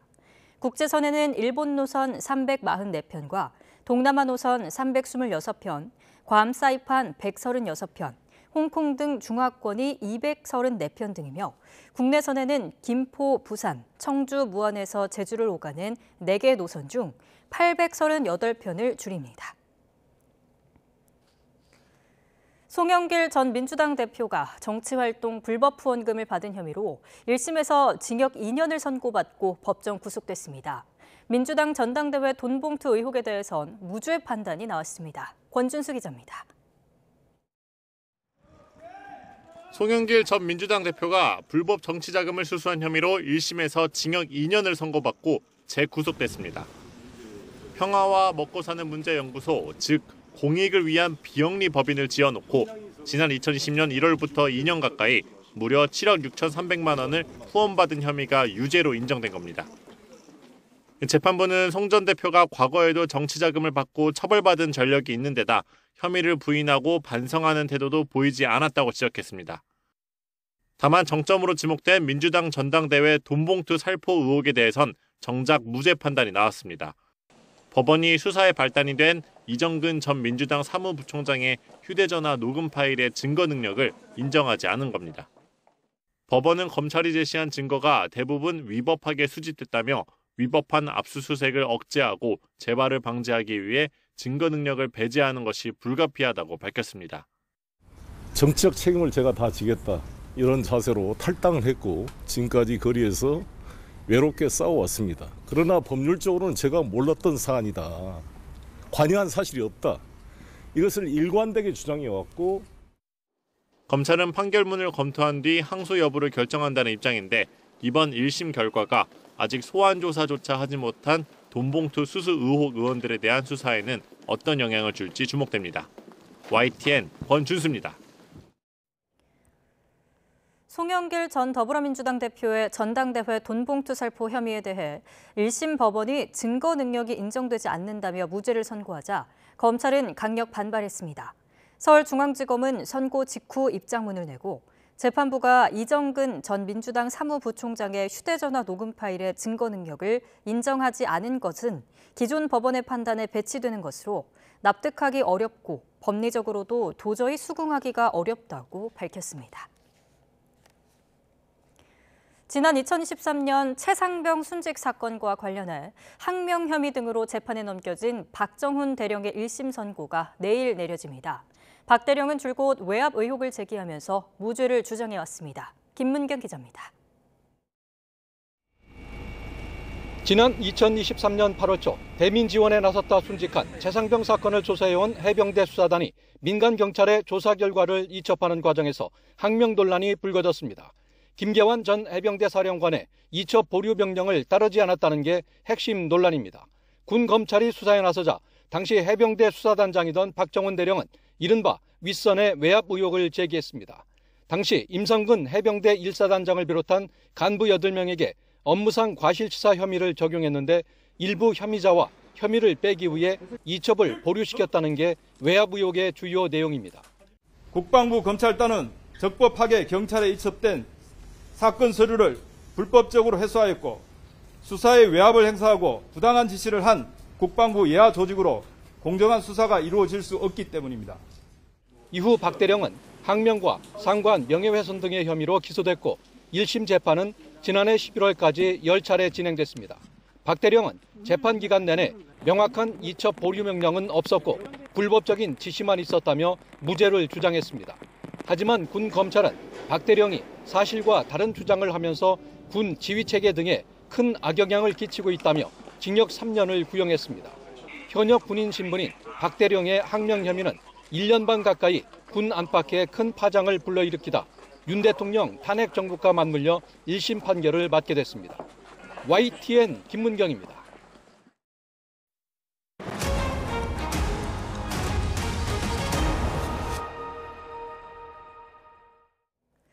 윤석열 대통령 측은 수사권 논란에 달라진 태도를 보이면서도 서울중앙지법을 통한 절차를 거듭 강조했습니다.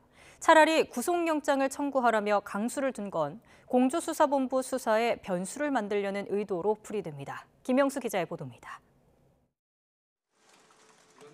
공수처가 내란죄를 수사할 수 없다는 건 윤석열 대통령 측의 대표적인 방어 논리 가운데 하나였습니다. 그런데 서울중앙지법을 통한다면 수사 주체가 공수처라도 인정하겠다고 태도가 바뀌었습니다. 꼭 조사를 해야 되겠다면 사전영장을 중앙지법에 청구하라는 얘기입니다. 영장 전담 판사가 달랐는데도 두 차례 모두 체포영장이 발부된 만큼 서울 서부지법에서는 변수를 만들기 어렵다고 봤을 가능성이 있습니다. 윤 대통령에 대한 조사 없이 구속영장을 바로 청구하는 게 법적으로 불가능한 건 아니지만 수사기관 입장에선 부담입니다. 반대로 윤 대통령 측은 조사를 위한 체포영장보다 더 신중할 수밖에 없는 만큼 현직 대통령이라는 것과 혐의 소명이 부족하다고 주장하면 다퉈볼 만하다는 판단이 깔린 것으로 보입니다. 실제로 김용현 전 장관을 포함한 군 관계자들의 공소장을 통해 계엄 당시 지시사항이 공개됐지만 윤 대통령 측은 진술이 오염됐을 가능성을 강조합니다. 군은 물론 경찰 수뇌부까지 녹취가 안 되는 비화폰을 사용한 게 자신감의 배경으로 읽힙니다. YTN 김영수입니다. 대통령실은 윤석열 대통령 체포영장 집행에 따른 경찰과의 물리적 충돌을 우려해 최상목 권한대행에게 대통령 관저 경호 보관을 요청했습니다. 대통령실 관계자는 최 권한대행에게 상황의 엄중함을 직간접적으로 전달하고 있다며 물리적 충돌에 의한 불상사를 방지하는 조치들이 강구돼야 한다고 밝혔습니다. 지난 3일 1차 영장 집행 당시에도 정진석 대통령 비서실장은 최 권한대행에게 경찰 경호 인력 투입을 요청한 것으로 알려졌습니다. 경찰은 박종준 경호처장 등 입건된 경호처 고위 간부들에게 잇따라 출석을 요구하고 있습니다. 이들이 3차 출석 요구까지 불응할 경우 체포영장 신청을 검토할 것으로 예상됩니다. 양동훈 기자입니다. 경찰 특별수사단의 2차례 출석 요구를 거부한 박종준 경호처장에 이어 김성훈 경호처 차장도 경찰의 2차 소환 통보에 응하지 않았습니다. 이광우 경호본부장, 이진아 경비안전본부장 역시 경찰 소환에 불응했습니다. 윤석열 대통령에 대한 체포영장 집행을 방해한 혐의로 입건된 경호처 고위 간부 4명 모두 경찰 출석을 거부하고 있는 겁니다. 박 처장과 김 차장에 대해서는 3차 출석 요구서가 발송됐습니다. 박 처장의 경우 출석 시한으로 제시된 10일 오전 10시가 분수령이 될 전망입니다. 일반적인 경우에 비춰볼 때 경찰은 박 처장이 3차 출석 요구까지 불응하면 체포영장을 신청할 가능성이 커 보입니다. 앞서 공조수사본부는 윤 대통령에게도 3차례 출석을 요구한 뒤 모두 거부당하자 체포영장을 청구해 발부받았습니다. 이대로라면 박 처장과 김 차장 등 입건된 경호처 간부들에 대해 줄줄이 체포영장이 신청될 가능성도 있습니다. 경찰은 또 2차 영장 집행 시 방해하는 경호처 직원들을 공무집행 방해 현행범으로 체포하는 방안도 검토하고 있는데 공무원 신분인 경호처 직원들은 재판에 넘겨져 금고 이상형의 집행유예만 선고받아도 당연 퇴직 처리됩니다. 이런 가운데 경호처 간부들뿐 아니라 육군 55경비단장과 33 군사경찰 경호대장 등도 체포영장 집행을 방해한 혐의로 검찰에 고발당해 수사를 받게 됐습니다. YTN 양동훈입니다. 비상계엄 사건을 수사 중인 검찰이 조지호 경찰청장과 김봉식 서울경찰청장을 재판에 넘겼습니다. 이들이 비상계엄 사태에 개입한 정황들도 자세히 드러났습니다. 이경국 기자입니다. 검찰이 내란 중요 임무 종사, 직권남용 혐의를 받는 조지호 경찰청장과 김봉식 서울경찰청장을 구속 기소했습니다. 수사를 통해 이들이 계엄에 어떻게 관여했는지도 속속 확인됐습니다. 먼저 두 사람은 계엄 당일 저녁 삼청동 안가에서 윤석열 대통령을 만나 계엄 이후 국회를 잘 통제해달라는 지시를 받았던 것으로 파악됐습니다. 이후 두 청장은 협의를 거쳐 기동대 등 경찰 1,740여 명을 투입해 국회를 두 차례 봉쇄했습니다. 이 과정에서 조 청장은 국회의원들 출입을 막는 건 헌법에 맞지 않는 것 같다는 현장의 문의까지 보고받았지만 포고령을 따르지 않으면 우리가 다 체포된다며 지시대로 할 것을 명령했습니다. 조 청장은 여인형 국군 방첩사령관으로부터 우원식 국회의장 등 주요 인사 10여 명의 위치 확인과 체포를 위한 지원을 요청받았던 것으로 드러났습니다. 경찰 국가수사본부 관계자에게서도 관련 요청을 보고받았는데 검찰은 조 청장 등이 이를 승인한 것으로 보고 있습니다. 또 여사령관에게서 선거관리위원회 진입 계획을 들은 뒤 경기 남부경찰청장에게 통제를 지시했고 이 지시를 하달받은 경기 과천경찰서장은 K1 소총 등으로 무장한 경찰 115명을 보내 선관위 청사를 봉쇄, 점거할 것을 지시한 것으로 조사됐습니다. 검찰은 조지호, 김봉식 청장 관련 밝혀야 할 의혹이 남아있다며 수사를 이어가겠다고 밝혔습니다. YTN 이경국입니다.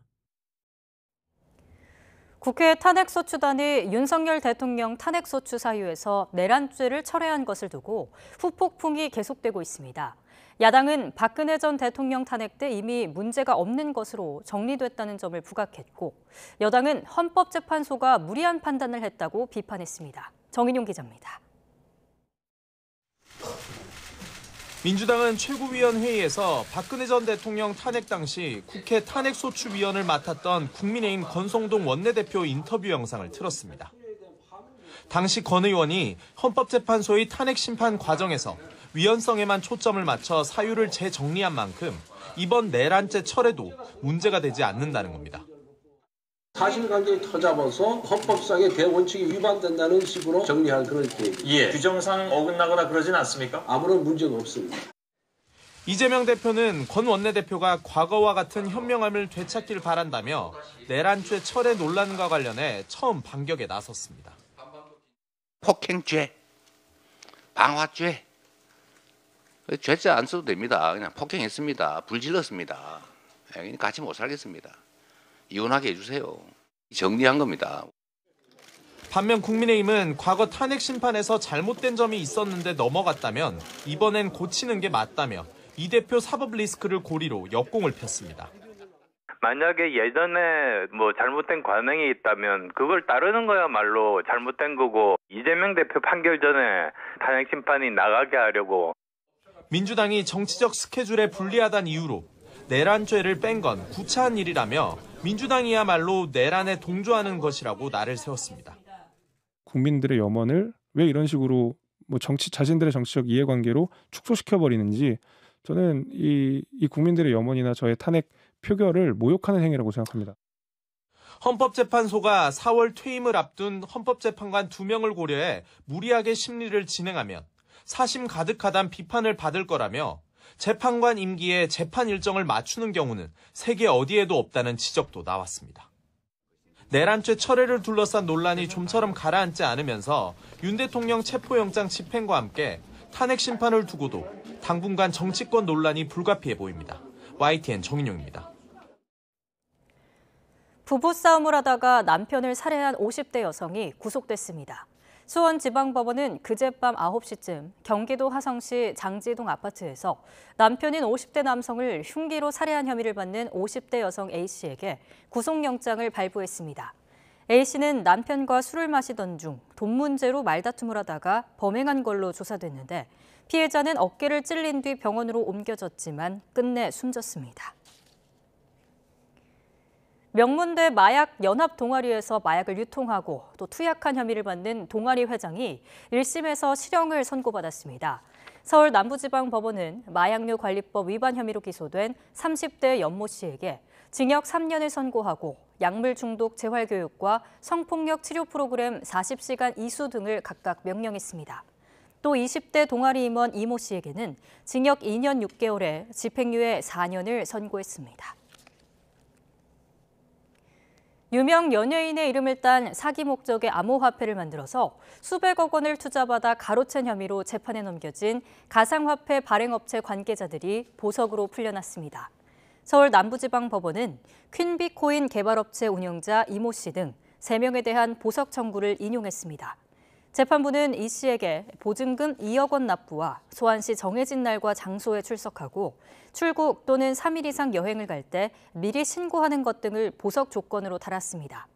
검찰은 이 코인의 자금 흐름을 조사하다가 건진법사 전성배 씨와 관련한 정황을 포착해 수사를 이어가고 있습니다.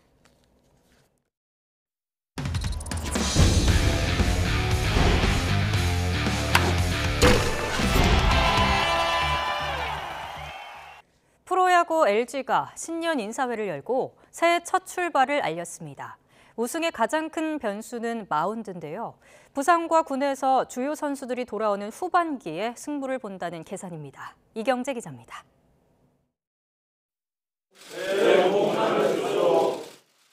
구단 사장과 단장, 감독과 선수단이 서로 마주보며 우렁찬 새해 인사로 시작한 2025년. 모두의 목표는 지난해 기아에 뺏긴 우승 트로피입니다. 당연히 목표는 우승이고요. 일단 저희가 작년 시즌에 어떤 부족했던 부분들을 코칭 스태프와 전력 분석과 잘 분석을 해서 11월부터 차근차근 준비를 해왔고. 관건은 마운드인데 LG는 어느 해보다 발빠르게 움직였습니다. 지난해 평균 자책점 6위로 떨어진 불펜을 보강하기 위해 FA 장현식과 김광률을 데려왔고 최채은과 심창민도 영입했습니다. LG 트윈스에서 저를 이제 영입한 이유를 잘 알고 있기 때문에 그 공백을 최소화할 수 있도록 제가 잘 준비해서 3, 4선발인 임찬규와 손주영에겐 지난 시즌 거둔 10승과 9승, 그 이상을 기대합니다. LG는 선발 자원이 이정용이 군에서 제대하고 나란히 수술대 오른 유영찬과 함덕주가 복귀하는 7월 이후를 승부처로 보고 있습니다. FA를 앞두고 이례적으로 새 주장으로 뽑힌 박희민은 우선 최근 3개월 동안 2명이 음주운전으로 무리를 빚은 팀 분위기를 쇄신하겠다고 각오를 전했습니다. 결국은 LG 트윈스 팀이라는 그런 거에도 정말 타격이 많이 오기 때문에 다시는 이런 일이 발생하지 않도록 주장으로서 선수들한테 계속 주지시키고. LG는 오는 23일 미국 애리조나로 전지 훈련을 떠나 본격적인 시즌 준비에 돌입합니다. YTN 이경재입니다. 메이저리그 진출의 꿈을 이룬 김혜성 선수가 LA 다저스를 선택한 이유를 직접 밝혔습니다. 전 소속팀 키움이 공개한 유튜브 영상에서 김혜성은 다저스는 박찬호, 류현진 선배가 뛰어 잘 알고 있는 구단이고 작년 우승팀이기도 해서 마음이 같다고 설명했습니다. 다저스의 월드시리즈 우승을 이끈 슈퍼스타 오타니와의 인연에 대해선 지난달 미국에서 훈련할 때 인사할 기회가 있었고 오타니가 응원한다고 말해줬다고 전했는데요. 김혜성 선수의 이야기 직접 들어보겠습니다. 가장 큰 이유는 다저스잖아요. 일단 찬호 선배님부터 이제 류현진 선배님까지 이렇게 다저스에 야구하는 걸 방송으로 일단 많이 봤기 때문에 처음 만났을 때는 그래서 이제 2일 뒤에 한다 뭐 이런 식으로 하고 뭐 응원한다고 얘기해 주길래 감사하다고 했습니다. 팬분들께서 이제 자기 일처럼 축하를 많이 해주셔서 정말 또 한 번 감사함을 느꼈고 가서도 또 열심히 해야겠다는 마음이 생긴 것 같습니다. 프로배구 남자부 대한항공이 복귀전에서 맹활약한 요스바니를 앞세워 후반기 첫 경기를 승리로 장식했습니다. 대한항공은 대전 원정 경기에서 부상에서 돌아온 요스바니가 26득점을 올리며 삼성화재에 3대 0으로 완승했습니다. 여자부 현대건설은 한국도로공사에 먼저 2세트를 내주고 내리 3세트를 따내며 3대 2로 승리하고 선두 흥국생명에 승점 1점 차로 따라붙었습니다. 법원의 대한축구협회장 선거 금지 가처분 인용 결정에 대해 정몽규 현 협회장이 입장문을 내놨습니다. 정 회장은 입장문을 통해 가처분 인용 결정을 한 재판부의 결정을 존중하며 선거운영위원회는 절차상 하자를 보완해 조속히 선거를 실시해달라고 요청했습니다. 그러면서 향후 선거운영위원회에서 결정하는 방법과 일정에 따라 규정을 준수하고 선거에 변함없이 매진하겠다고 다짐했습니다. 선거를 하루 앞두고 중단된 축구협회장 선거에 이어 14일로 예정된 대한체육회장 선거 역시 선거 중지 가처분 신청이 접수됐습니다. 가처분 신청에 앞장선 이호진 대한아이스하키협회 회장은 YTN과의 통화에서 2,400여 명의 선거인단이 특정 장소에 모여서 150분 동안 투표를 한다는 건 명백한 선거권 침해라고 주장했습니다. 이 회장을 포함해 선거인단 11명이 제기한 가처분은 오는 13일 서울 동부지법에서 신문기일이 열리고 법원 판결에 따라 대한축구협회처럼 선거가 전격 연기될 가능성도 있습니다.